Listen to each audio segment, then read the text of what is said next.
Files. In this file photo taken on July 16, 2018, U.S. President Donald Trump and Russian President Vladimir Putin arrive for a meeting in Helsinki.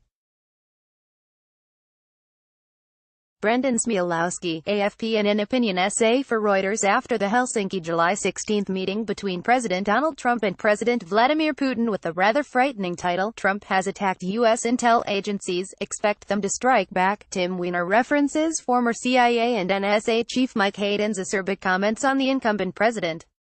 Hayden poignantly used a Russian term, Polezni, durak, to describe American President Donald Trump. Polezni durak, he says, means a useful fool, mark you, not a useful tool, a useful fool. Hayden says POTUS is a useful fool because he is manipulated by Moscow, secretly held in contempt, but his blind support is happily accepted and exploited. These are rather harsh words for the occupier of the White House, the supposed leader of the free world and the most powerful nation on earth. Useful fool. It occurred to me while writing this essay that leaders could be Polezni durak to different interest groups, local or international, ethnic or national, cultural or political. The expression, useful fool, is attractive because of its oxymoronic beauty. How can a fool be useful? Who is a fool? One of the many definitions of a fool is a person lacking in judgment or prudence. A harmlessly deranged person or one lacking in common powers of understanding can be described as a fool too.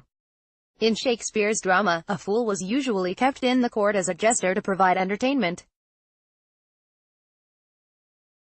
He may behave foolishly, but he is not a fool in the sense of lacking a proper sense of judgment. We may classify him as a useful fool, because he alone can tell the king what the latter does not want to hear and save the kingdom. But in intelligence circles, the expression is infinitely degrading. A man who lacks a proper sense of proportion or history could betray his country or his race. Note the use of such words and expressions as manipulation, contempt, blind support, happily accepted, and exploited in the definition of a Polezni durak. Now it is unbecoming of an American president to be so insulted in public. Jimmy Carter was naive to the American press. Ronald Reagan was a president who left details to his subordinates, yet he always stuck to the script because he understood the entire picture. George Bush was ridiculed for his Bushisms. Bill Clinton could not get out of the Lewinsky conundrum in spite of his famed smartness. Obama almost withdrew America from the world. He was teased for his Muslim name, almost accused of being soft on the Islamic world. But he also stuck to the general script written by what America stands for. With Trump, the matter has taken a new turn. Trump is redefining America in an uncomplimentary manner. Or is this the new face of America, the America that blocks immigration, which preaches or endorses white supremacy? Useful fool. A haunting expression. A fool in charge of the nuclear arsenal. A fool in the White House, not as a visitor but as the main occupant.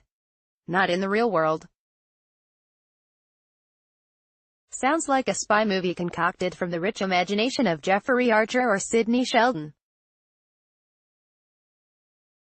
What Sinclair Lewis had said cannot happen in America is now right before our eyes. How did the great Superman that is the United States of America sleepwalk into this macabre reality show? Can a wise people elect a foolish leader? The word foolish featured greatly at Helsinki.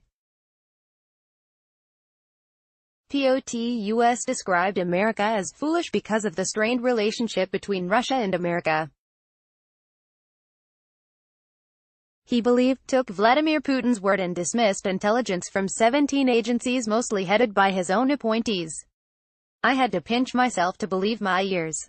Our elders say that it is a bastard who points at his homestead with his left hand. Would Trump stand to gain raiding his native land while inside the land of the greatest rival in superpower relations and political ideology? When he returned home to encounter a barrage of criticisms even from his own party members including House Speaker Ryan, he amended his speech a little like Coriolanus in Shakespeare's eponymous drama. But when a reporter raised the question again right inside the White House, he moved back to his old position. What exactly is going on? At the height of the Cold War, many presidents and heads of government across the world became Polezni durak in the hands of America or the Soviet Union. Indeed, leaders who refused to work with the superpowers had to contend with the famed economic hitmen. Nations which were strategic to the overall interests of the superpowers had to become good boys. Well, it is true that the non-aligned movement ultimately provided a middle ground for apparently neutral nations.